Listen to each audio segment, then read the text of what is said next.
तो इसीलिए ऑपरेशन सिंदूर 2 अभी नहीं हो रहा, क्योंकि अमेरिका को चाहिए पाकिस्तान के वो बेस और रनवे जिन्हें भारत ऑपरेशन सिंदूर 1 में डिस्ट्रॉय कर चुका है, और सिंदूर 2 की शुरुआत में सबसे पहले इन्हें ही तबाह करेगा। अमेरिका को फिलहाल इनकी जरूरत है, और इसका सबूत है ये वीडियो जो अफगानिस्तान से निकलकर सामने आई है। दरअसल आप अपने स्क्रीन पर देख सकते हैं, कल से ये वीडियो दुनिया भर में वायरल हो रही है। इसमें आप देख सकते हैं कि अफगानिस्तान के एक पहाड़ी इलाके में एक अमेरिकी ड्रोन क्रैश हो गया, और ये कोई आम ड्रोन नहीं है, अमेरिका का हैवीली लोडेड और top spying drone MQ-9 reaper है, जिसे अमेरिका ना सिर्फ दुश्मन की जासूसी के लिए इस्तेमाल करता है, बल्कि दुश्मन देश के अंदर घुसकर वहां के टॉप लीडर्स कमांडर्स को मारने के लिए भी इस्तेमाल करता है। और इसका अफगानिस्तान में पाया जाना यह बात को कंफर्म करता है कि अमेरिका इस समय पाकिस्तान के अंदर ऑपरेट कर रहा है।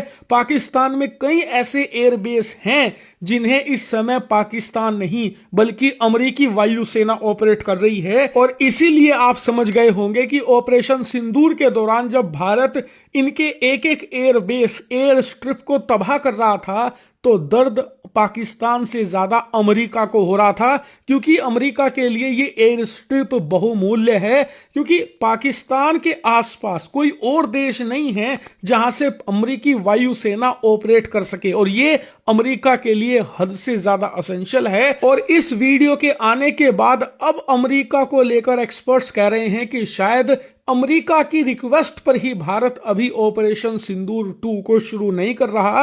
अमेरिका ने यहां पर कुछ टाइम मांगा है भारत से। अब आप कहोगे कि किसके लिए टाइम, और क्यों अमेरिका इन एयरबेस को ऑपरेट कर रहा है? तो इसका कारण है ईरान। दरअसल आज जो वेनेजुएला में हुआ है ना, अब से कुछ महीनों या हफ्तों के बाद आपको ईरान में होता दिखेगा। ऑलरेडी वहां पर प्रोटेस्ट अमेरिका ने शुरू करवा दिए हैं, और ईरान के इस्लामिक शासन को धमकी भी दे दी है कि इन प्रदर्शनकारियों पर अगर हिंसा करी, इन पर गोली चलवाई, तो मैं तुम्हारे ऊपर सैन्य कार्रवाई करूंगा। और आने वाले समय में ईरान की रिजीम बल का प्रयोग करेगी ही करेगी, और उस समय अमेरिका को मौका मिलेगा हवाई हमला और सैन्य कार्रवाई करने का ईरान पर, जैसी आज वेनेजुएला पर करी। लेकिन समस्या यह है कि कहां से कार्रवाई करें, क्योंकि चलो एक तरफ जहां पर अरब देश, आप स्क्रीन पर देखिए, यहां से आप हमला कर सकते हैं, लेकिन यह बहुत ही ज्यादा प्रिडिक्टेबल है। यहां पर ईरान ने heavily armed air defence system तैनात कर रखे हैं, और इसीलिए एक तरफ से हमला करना हद से ज्यादा रिस्की है। इसीलिए आप देखोगे कि अमेरिका जब भी हमला करता है तो कम से कम 3 तरफ से धावा बोलता है, जैसे कि आज वेनेजुएला पर भी किया। कम से कम 6 महीने से वेनेजुएला के पास लंगर डालकर खड़ी थी अमेरिकी नौसेना, हमला नहीं किया। कब किया? जब कम से कम 3 साइड से इन्होंने वेनेजुएला को कवर किया।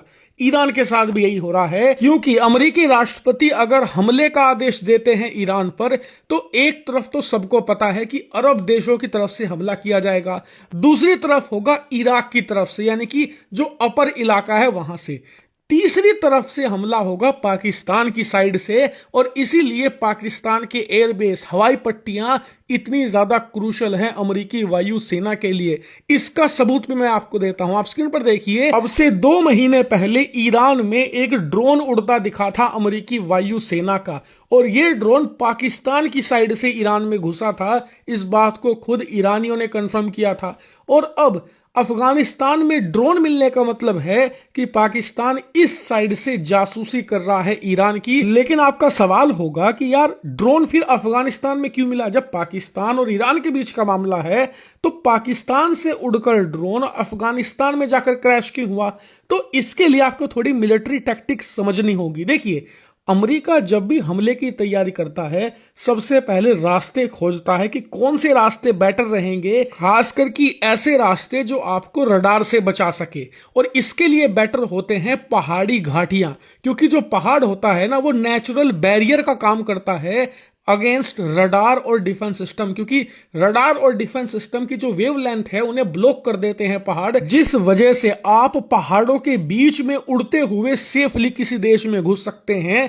और यही अमेरिका को चाहिए। अगर उन्हें वेनेजुएला लाइक क्विक ऑपरेशन करना है तो उन्हें जो सुप्रीम लीडर है अयतुल्ला खमनेई उसे पकड़कर लाना होगा। इसके लिए हेलीकॉप्टर घुसाने होंगे, लेकिन हेलीकॉप्टर्स के साथ समस्या यह है कि एक तो इनका रडार क्रॉस सेक्शन बहुत ज्यादा होता है, आसानी से घटिया एयर डिफेंस सिस्टम भी इन्हें पकड़ सकता है। इसके अलावा ये काफी ज्यादा स्लो होते हैं, आसानी से कोई भी डिफेंस सिस्टम इन्हें मारकर गिरा सकता है। इसीलिए इन्हें रडार से बचाने के लिए रास्ता ढूंढना जरूरी है। इसीलिए एक्सपर्ट कह रहे हैं कि हो सकता है कि ये ड्रोन एक रास्ता खोज रहा हो अमेरिका के लिए अफगानिस्तान की पहाड़ियों के बीच से, ताकि कल को अयतुल्ला खमनेई को इन्हें निकालना है तेहरान से, उसे गिरफ्तार करना है, तो रास्ता पाकिस्तान से होते हुए अफगानिस्तान की पहाड़ियों के बीच से होकर यहां पर ईरान के अंदर तक जाएगा, वो भी तेहरान तक। और देखकर लग ऐसा रहा है कि इसी रास्ता खोजने की कोशिश में यह ड्रोन किसी पहाड़ी से क्रैश हो गया, टकरा गया और फिर वहीं पर इसका मलबा मिला अफगानों को। लेकिन इससे एक बात का अंदेशा मिलता है कि इस समय पाकिस्तान बहुत ही ज्यादा महत्वपूर्ण है अमेरिकियों के लिए, ईरान को देखते हुए। और इसीलिए ट्रंप आसिम मुनीर की इतनी तारीफ कर रहे हैं, कह रहे हैं कि जी मेरा तो फेवरेट फील्ड मार्शल है, पाकिस्तान को मदद का यहां पर भरोसा दिया जा रहा है। और साथ ही भारत ऑपरेशन सिंदूर 2 जो कह रहा था कि कभी भी शुरू हो सकता है, वो लगभग 8 महीने हो जाएंगे, अभी तक शुरू नहीं हो पाया। मतलब खेल कुछ बड़ा चल रहा है पर्दे के पीछे, जिसे डोनाल्ड ट्रंप खेल रहे हैं। लेकिन इससे पाकिस्तान के लिए खतरे की घंटी भी बज जानी चाहिए, क्योंकि एक बार ईरान खत्म हो गया तो फिर अमेरिका को ना तो पाकिस्तान की जरूरत है ना किसी और की। और उस समय अमेरिका ऐसे डंप करेगा पाकिस्तान को कि आने वाले समय में पानी को भी नहीं पूछेगा, चाहे पाकिस्तान के साथ कुछ भी हो जाए। और यही कारण है कि आज जो पाकिस्तानी खुश हो रहे हैं कि जी ट्रंप तो हमारी साइड है, अमेरिका हमारी साइड है, तो उन्हें समझ लेना चाहिए अमेरिका किसी की साइड नहीं है। वो दुनिया का एक ऐसा अनोखा देश है जो सिर्फ हितों पर चलता है, अपने राष्ट्र के। जीरो इमोशन है, एब्सोल्युटली जीरो, उसे किसी की परवाह नहीं है। और इसीलिए पाकिस्तान को डरना चाहिए। वहीं भारत के लिए ये सीख भी है और सावधान रहने की भी बात है। सीख इसलिए कि हमें भी भविष्य में अमेरिका की तरह ऑपरेट करना होगा। अब ऐसे काम नहीं चलेगा कि जी पाकिस्तान कल को अटैक करेगा, हम इंतजार करेंगे, फिर उसके बाद हम बदला लेंगे, हम उन पर 2-4 बम गिराएंगे, कह देंगे जी बदला ले लिया। इससे काम नहीं चलने वाला, इससे ये चेन कभी खत्म नहीं होगी। पाकिस्तान कभी बाज नहीं आएगा भारत पर हमला करने से। उल्टा अब तो इन्हें फायदा मिल रहा है, क्योंकि जब भारत ने ऑपरेशन सिंदूर में पाकिस्तान के अंदर तबाही मचाई तो उस तबाही को ठीक करने के नाम पर इन्होंने अपनी सेना का बजट बढ़वा लिया, अपने देश के लोगों को डबल लूटना शुरू कर दिया। और आज की तारीख में आप यकीन नहीं करोगे, पाकिस्तानी सेना का छोटे से छोटा सूबेदार भी दुबई के अंदर प्रॉपर्टी खरीद रहा है, ऐसी हालत हो गई है।